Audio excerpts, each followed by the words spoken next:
Hello guys, I hope you are all doing well. In this video, we are going to study about two keywords which we generally use while using loops. These keywords are break and continue. So let's begin.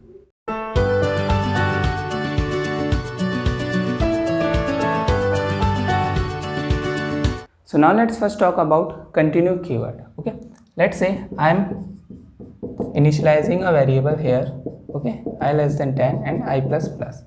I'm writing inside it statement 1, then the keyword continue, okay, and then statement 2. Okay, now what's happening? It will initialize to 1, it will check the condition, it will go inside, and as soon as it will encounter the continue keyword, the control will go back to its next step.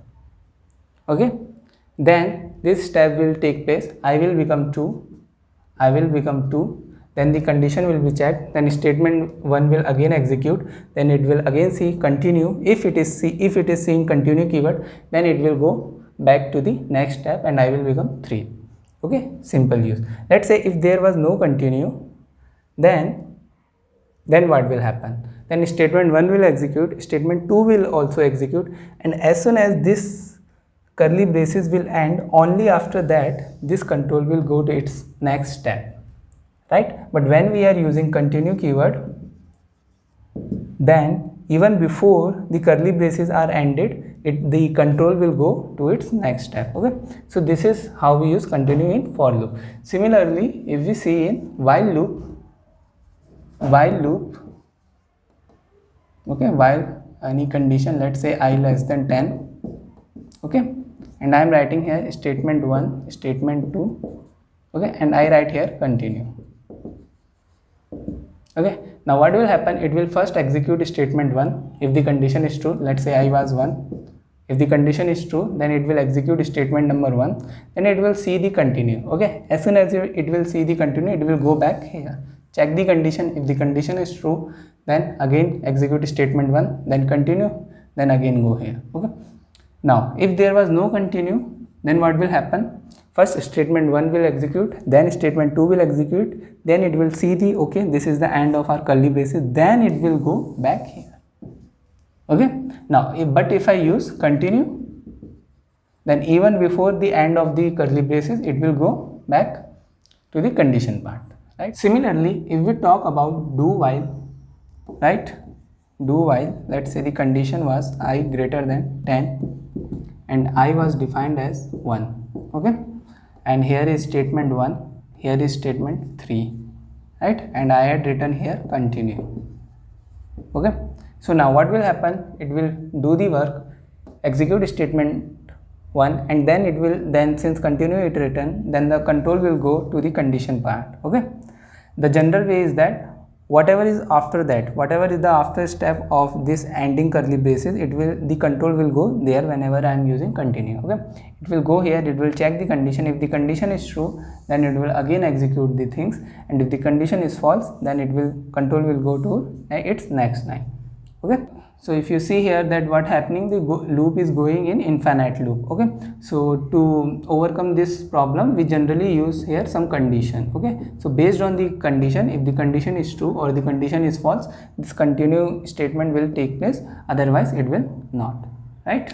Now let's see an example to demonstrate continue in a much better way. Now let's take a simple example. Let's say I want to find the square between 1 to 10, okay, but if the number is 5 or 7 or 9, then skip the square part. Okay, output should be something like square of 1 is 1, square of 2 is 4, square of 3 is 9, and 4 16, 5 will be skipped, then 6 36, and so on. Okay, so here I am using the for loop, but you can use any loop, there is no problem in that. Okay, now if as soon as I will, value of I will be 5 or value of I will be 7 or value of I will be 9, what I will do, I will continue it, right? And if this is not the value, then what I will do, I will simply do printf of square let's say percent d square is percent d, and I will write here I and I asterisk I, right, and end of for loop. Right, now what will happen? First of all, I is 1. Okay, it will check is any of the condition is true. No, it is not true. So it will go here, it will write the current value of I is 1. So it will write something like this: 1 square is, and then percent d I asterisk I is 1. Okay, 1 into 1 is 1. Similarly, then value of I will increment. Okay, then it will check the condition. Yes, the condition fulfills. Right now I value is 2. Okay, then none of the condition is true.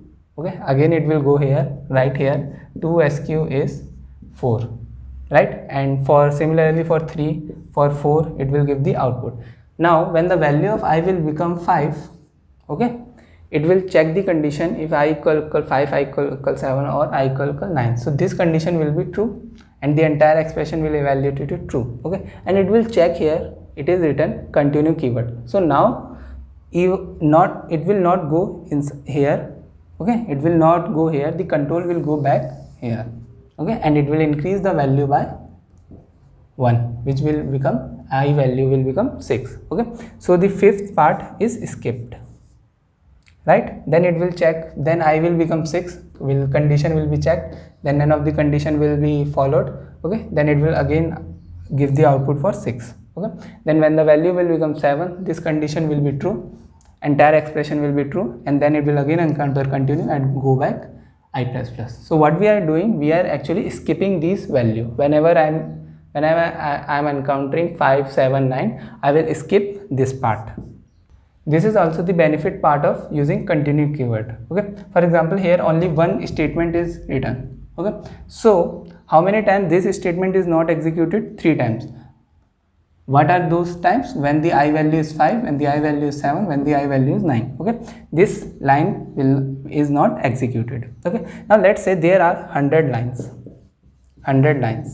Okay, I'm making some logic in which I required 100 lines and upper logic is same. Now how many lines is not executed?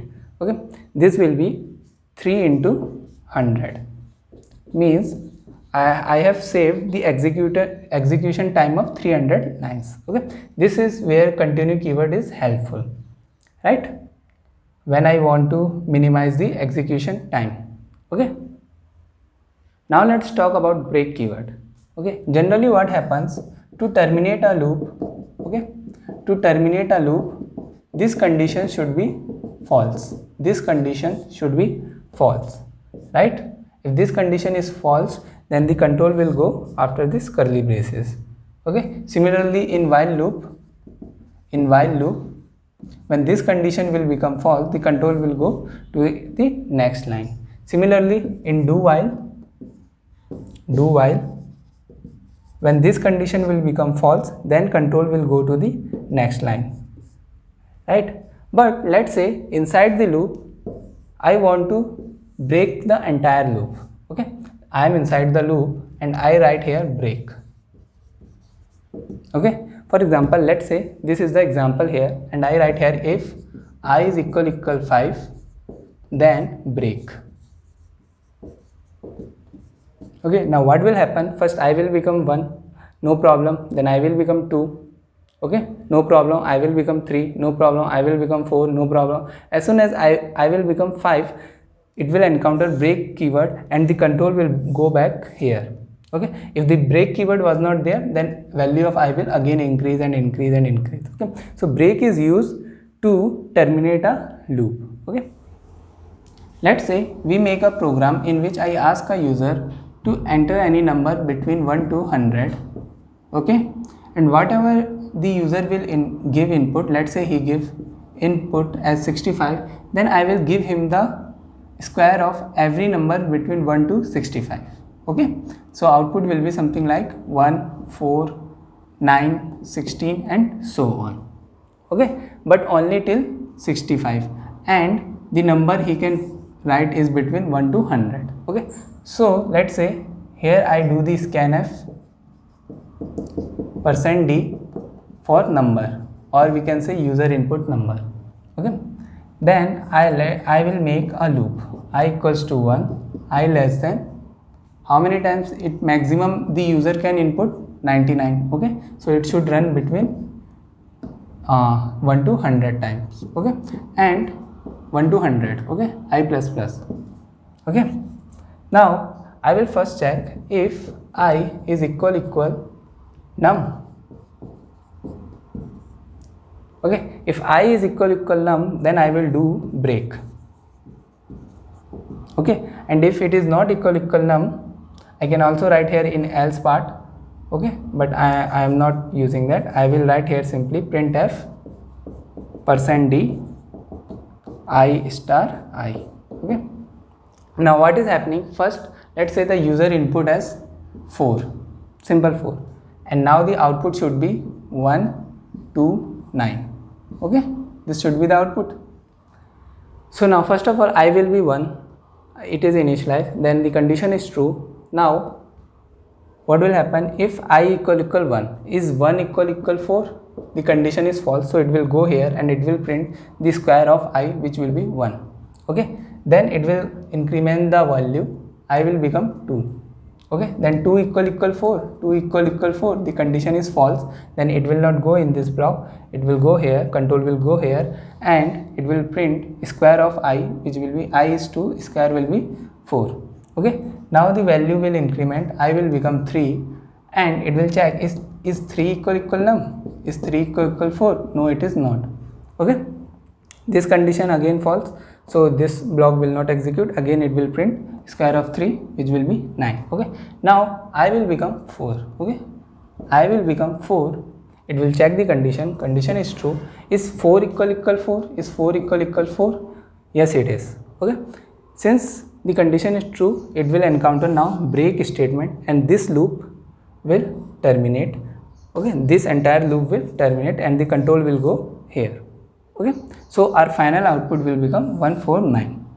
Now what is the benefit of using break here? Okay, let's say there was no break statement, right, and here I write else printf %d and same, and also the condition is greater than equals to num.